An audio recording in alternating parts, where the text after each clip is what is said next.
చిన్న లేకుండా వాగటం చేతనవుతుంది కదా. పౌరుషం ఉన్న వాళ్ళైతే పద్ధతులు పద్ధతి ప్రకారం జరగాలంటే పుట్టిల్లనేది పుట్టించమను. అంటానికి ఏముంది, చరా మామూలే.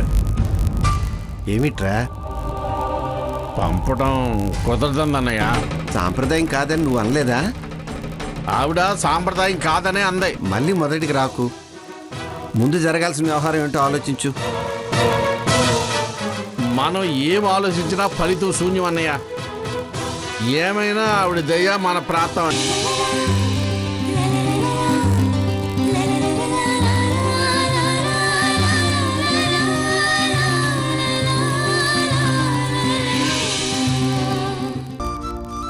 సీత, ఎక్కడికి బయలుదేరావు? అడిగావా? ఏదన్నా శుభకార్యానికి వెళ్తున్నావా? అడిగావా అంటూ అంత దీర్ఘం తీసావు. అడిగితే వెళ్లే పని ఏదో చెడిపోయేటట్టు. నేను పని మీద బయలుదేరాను, అందుకే అన్నాను. ఏం పని? వెళ్ళొచ్చాక చెప్తాను. చెప్పి వెళ్ళొచ్చుగా. అక్కడేమవుతుందో తెలీదు, అందుకే వచ్చాక చెప్తాను. పనేంటో చెప్పు, అవుతుందో లేదో చెప్తాను. ఏదో పని మీద వెళుతూ వచ్చి చెప్తానంటుంటే నీ యక్ష ప్రశ్నలు ఏమిటే? వెళ్ళని ఇలా వెనకేసుకొచ్చే మించిన స్వతంత్రాలిచ్చి ఇక్కడ దాకా తెచ్చారు. ఎక్కడికి తెచ్చినా అదేమీ కాని పని, చేయకుండా పని ఏం చేయలేదు కదా. మండపంలో మంచి పనే చేసిందిగా. మళ్ళీ ఆ ప్రస్తావన తేకు. ఎన్నిసార్లు చెప్పినా బుర్రకెక్కించుకోవే. అమ్మా సీత, నువ్వు వెళ్ళిరా అమ్మా.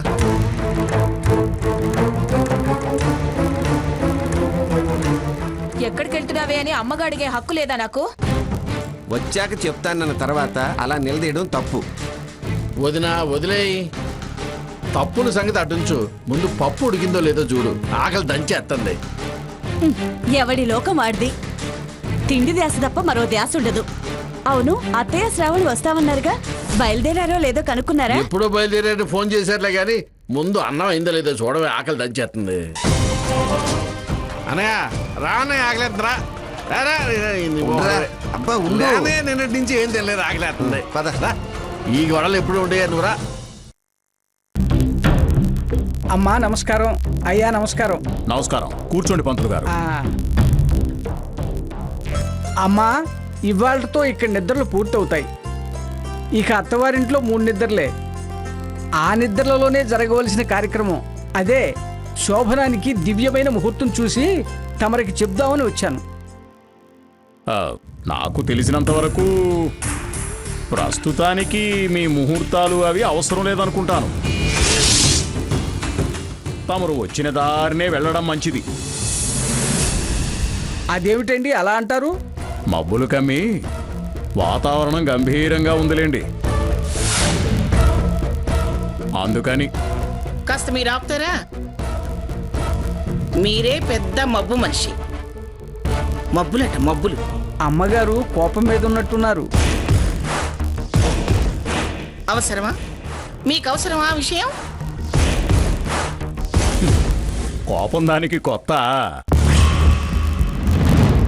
అదో ఆభరణం దానికి. ఎప్పుడుంది ముహూర్తం? ఎప్పుడో ఏమిటమ్మా, తొలి రాత్రే భేషుగ్గా ఉంది. అంటే ఈ రోజే. మొదటి రాత్రి అయితే అద్భుతం. ద్వాదశి గురువారం స్వాతి నక్షత్రం. సరిగ్గా రాత్రి 10:45 గురు శుక్ర శుభదృష్టి. వంశోద్ధారకులకు కొదవే ఉండదు.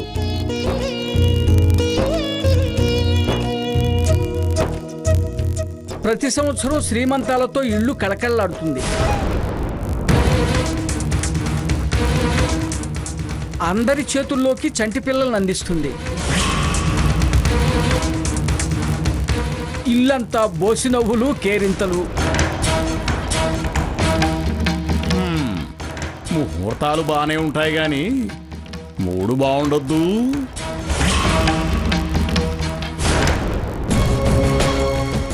మా మంగమ్మ మాట అంటే మాటే. నువ్వు అని ఒక్కసారంటే అందులో కాంప్రమైజే ఉండదు.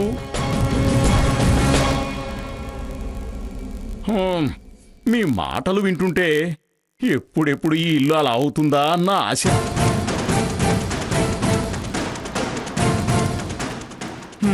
కానీ కాదండి, ఆశ నెరవేరే అవకాశమే లేదు.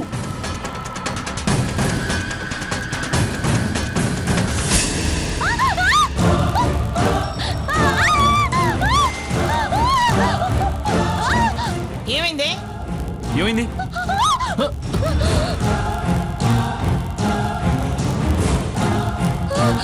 ఏమిట్రా ఏమైంది? అది బల్లి పడింది.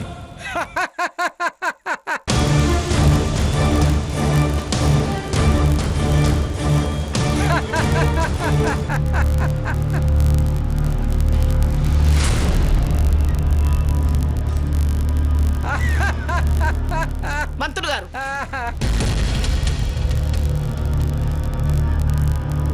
పిల్లలు దడుచుకుని చిందులేస్తుంటే మీకు నవ్వులాటగా ఉందా? అమ్మా, కోపగించుకోకండి. మనం ఏ చర్చిలో ఉన్నామో అది నిర్విఘ్నంగా నెరవేరుతుందని ఆ బలిపడిన ప్రదేశాలు సూచిస్తున్నాయి.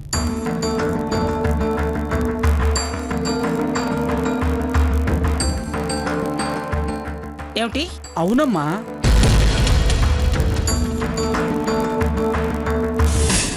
అమ్మాయి వక్షస్థలం మీద, అబ్బాయి కుడి చేతి మణికట్టు మీద ఇంకా తిరిగే ఉంది.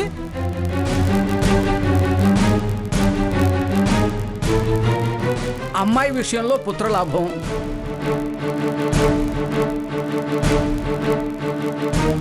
అబ్బాయి విషయంలో అలంకార ప్రాప్తి.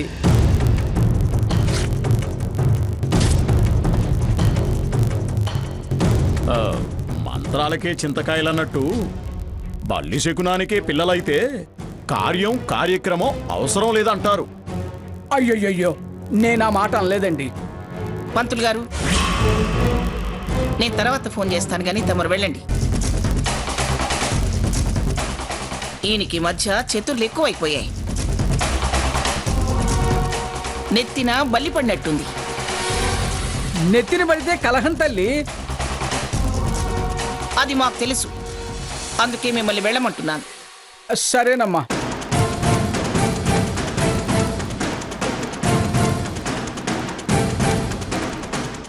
ఏరా సాకేత్, దీని బాబాయ్ 3 నిద్రలకి పిలిచెళ్ళాడు. నీ ఉద్దేశం ఏమిటి? నాకే ఉద్దేశాలు లేవు.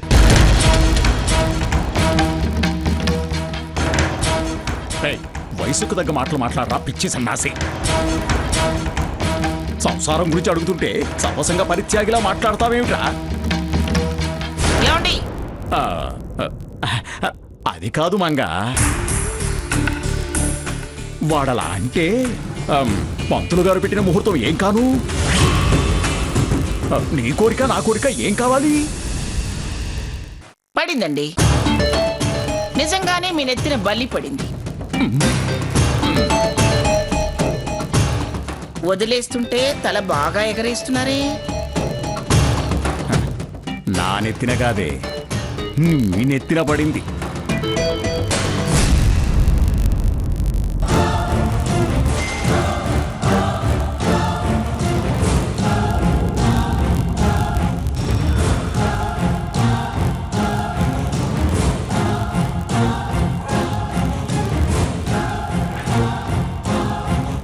ఇది ఎంత ధైర్యంగా నా ఇంటికి వస్తుంది? వెళ్ళి పెటాకులైందన్న బాధ కాస్తైనా లేదే దీనికి. రామ్మా. ఆగు.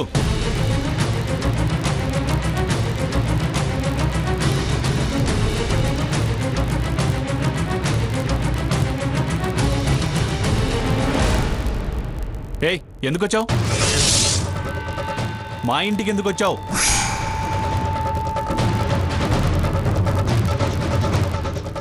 ఎక్కడ పడితే అక్కడ ఎదురు తిరిగి ఎంత మాట పడితే అంత మాటని మళ్ళీ ఏ మొహం పెట్టుకుని మా ఇంటికి వచ్చావు? ఎంత ధైర్యం నీకు? మనిషిని మనిషి కలవాలని రావడానికి ధైర్యం ఎందుకు? చూడు, ఒళ్ళు దగ్గర పెట్టుకొని మాట్లాడు. ఇది మండపము కాదు, దేవాలయము కాదు, మా ఇల్లు. మా పర్మిషన్ లేకుండా వచ్చే అధికారం నీకు లేదు. పర్మిషన్ లేకుండా రావడానికి ఇది పబ్లిక్ ప్లేస్ కాదు. గుళ్ళో మీరేమన్నా ధర్మకర్తలా? మీ అనుమతి తీసుకుని రావాలా అన్నావు. కానీ మా ఇంటికి మేము ఓనర్స్. మా పర్మిషన్ లేకుండా పని మనిషి కూడా రావడానికి వీల్లేదు. నేను పని మనిషిగా రాలేదు. ఈ ఇంటికొచ్చిన కోడలి అక్కగా ఒక బాధ్యత గల పని మీదే ఇక్కడికి వచ్చాను.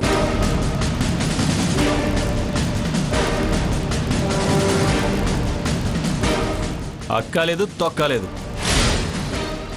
నీ చెల్లెలి మెళ్ళు తాళి కట్టిన వాడిగా, ఈ ఇంటి యజమానిగా వెనక్కి తిరిగి వెళ్ళు అంటున్నాను.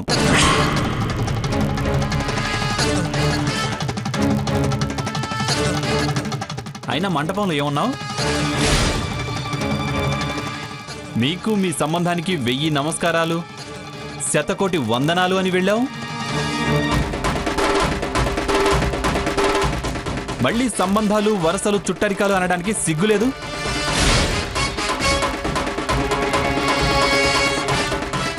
నేను శాడిస్ట్ అన్నావు, చాదస్తానన్నావు, చివరికి ఈడియట్ అని కూడా అన్నావు.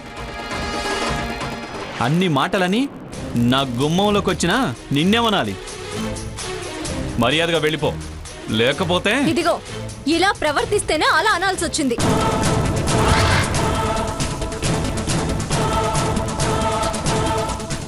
పిచ్చి పిచ్చిగా వాక్కు. సీత అంటే అలా పిలవద్దు, వదిని గారు అని పిలువని నాకు మర్యాదలు నేర్పావుగా. నీ మర్యాద ఏమైంది? ఈ గుమ్మం తొక్కడానికి ఎలా వచ్చావు? నేనే నీ కోసం రాలేదు. ఈ ఇంట్లో వాళ్ళంతా ఒక్కటే.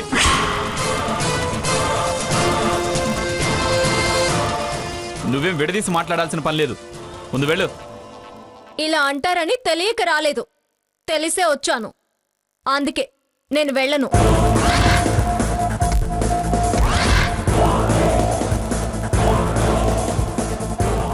నేనొచ్చిన పని, కలవాల్సిన మనిషిని, మాట్లాడాల్సిన విషయం మాట్లాడే వెళ్తాను.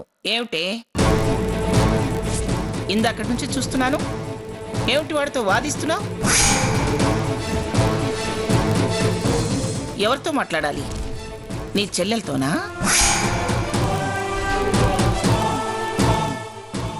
అది కూడా కుదరదు.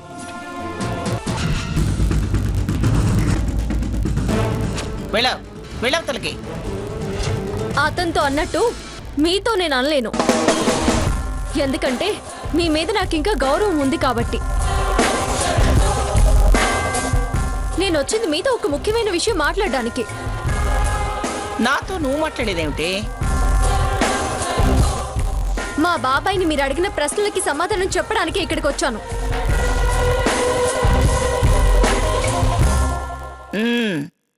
ఏం సమాధానం చెప్తావు? ఇచ్చిపుచ్చుకోవడాల గురించి. ఏమిటి ఇచ్చిపుచ్చుకునేది? సాంప్రదాయానికి ఏదో అడ్డొచ్చిందని అన్నారు కదా. అంటే చెప్తానంటుంది కదా మంగా. నువ్వు చెప్పు సీత. వెళ్ళమంటే ఇక్కడే ఉంటామే, వెళ్ళు. చెప్పమని అన్న తాతయ్య గారు యజమాని కాదా?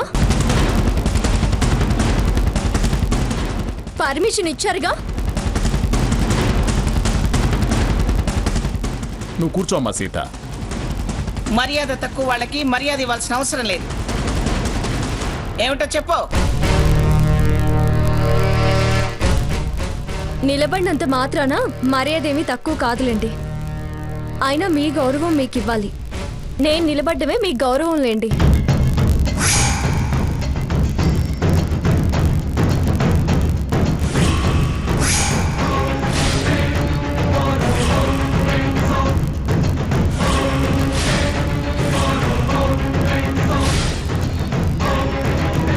ఇవి మీరు నా అనుమతి లేకుండా మీ ఇష్టంతో మా ఇంటిని నా పేరు మీద రాసిచ్చిన కాగితాలు. ఇవి మీకు అందచేసి అది మీ ఇల్లే కావచ్చు గాని నా ఇల్లు కాదు అని చెప్పడం ఒకటి.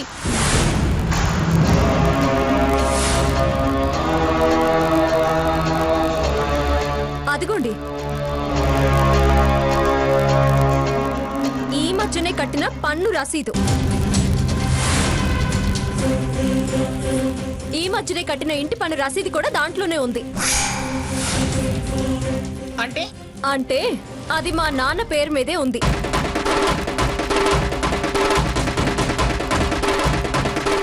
దానికి వాటాదారులున్నారు.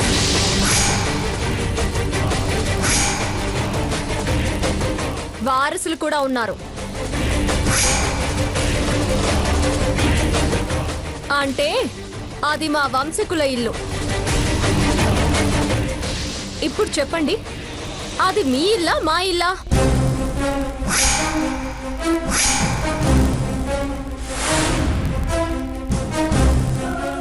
మీ ఇల్లు అయితే మీ పేరు మీదే రిజిస్టర్ అయి ఉండాలి.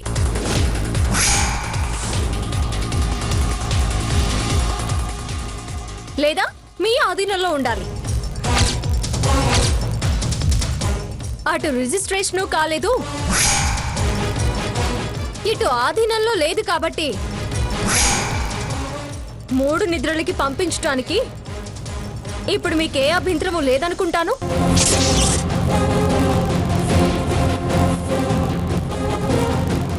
మీకు మాకు మధ్య అప్పు మాత్రమే ఉంది. మీరిచ్చిన వారు మేము పుచ్చుకున్న వాళ్ళం. ఏమంటారమ్మమ్మ గారు? నేనేం నీకు అప్పుగా ఇవ్వలేదు. మా కష్టాన్ని ఆర్థికంగా ఆదుకోవడాన్ని అప్పే అంటారు. లేదు, ఉచితంగా ఇచ్చారు అంటే దాన్ని దానం అంటారు. లేదా ఇళ్ళు షూరిటీగా పెట్టుకొని డబ్బు ఇవ్వడం అంటారు. ఏదైనా ఇళ్ళు అయితే మీది కాదు. ఏమంటారు? లీగల్గా సీత మాట్లాడేది కరెక్టే.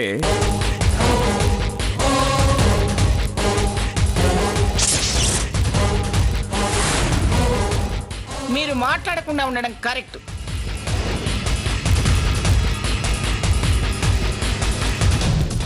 ముష్టేసిన సొమ్ము తిరిగి ఆశించేదాన్ని కాదు నేను.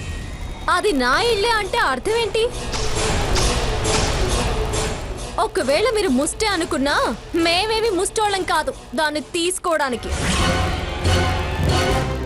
మరీ మమ్మల్ని అంత దిగజార్చి మాట్లాడకండి.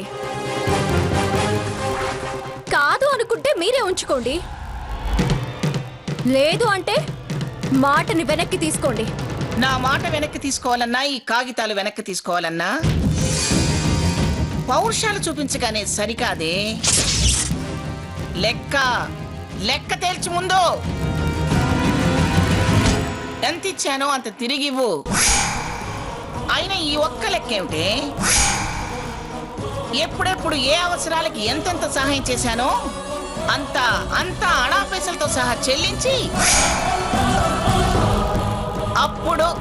అప్పుడు పోర్షన్ నిలబెట్టుకో. మాటలతో చెల్లయ్యే విషయం కాదిది. మీరు పీకల మీద కూర్చుంటే తేలేవి కాదు ఈ లెక్కలు. కోర్టుకెళ్ళినా వాయిదాలు ఇస్తారు. ఆదాయం లెక్కేసే చెల్లింపు పద్ధతి చెప్తారు. అందుకే డబ్బుతో మమ్మల్ని లొంగ తీసుకోవాలని చూడకండి. దేనికి దానికి విడిగా చూడండి.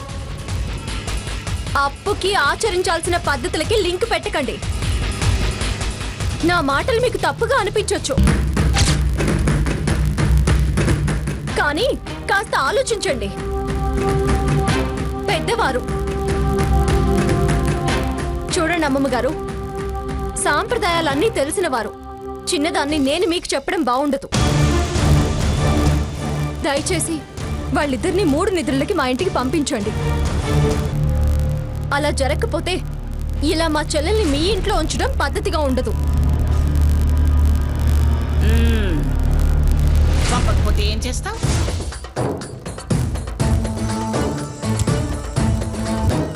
పద్ధతి కాదని దాన్ని నీకు జతగా తీసుకెళ్తావా? చెరో స్తంభం పట్టుకుని శోకాలు తీస్తూ కూర్చుంటారా? వాడి వంకో నీ రాతో ఒకటనుకుంటే మరొకటి జరిగింది.